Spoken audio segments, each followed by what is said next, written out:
الرحيم maanta oo khamiis ah waxaan booqasho aan ku soo gaarnay macalinka loo yaqaano macalin Yusuf Jimcaale. Yusuf maxaad noogu faaloonaysaa oo ku soo booqdeen telefishinka caalamiga Jimwabi TV?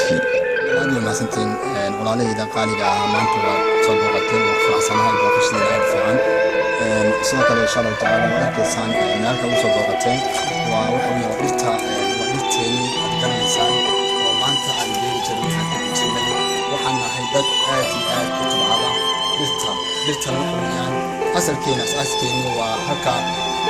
ku dhalanay aan ku soo barbaarnay ku soo weynaanay waxaan dhirtu aan aad u beeranaa sida buubta yaanyada oo kale amba magana tamaandhada oo kale sidoo kale waxaa halkan ya saytuunka oo kale iyo liinta oo kale rumaanka oo kale iyo waxaan ku leeyahay kabsarka oo kale waa arkaysaa in garaanta iyo baxmin macaanka ama liin bambeel saa u taqaanaanba marka kulli insha Allah halka waa arkaysaa inuu soo booqateen waa ma sha Allah waa guriga taqaaneen aad garanaysaan aan joogay sidoo kale qof kasta waxa saaran masuul baa saaran kulliba maadaama aan ka soo tagnay halkeenii aan ku dhalanay aan joognay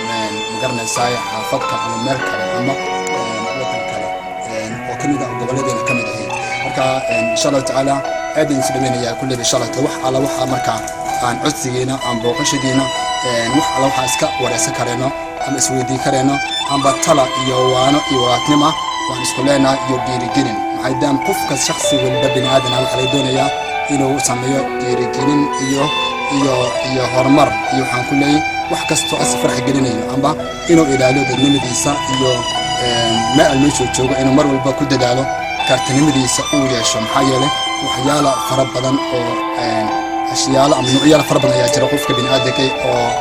marka qaarna u haboon qaarna ka haboon wixii marka ku haboon oo ku fiican ku wanaagsan dadnimadaada iyo kartinimadaada waa inaad ku dadaashaa aad mar walba aad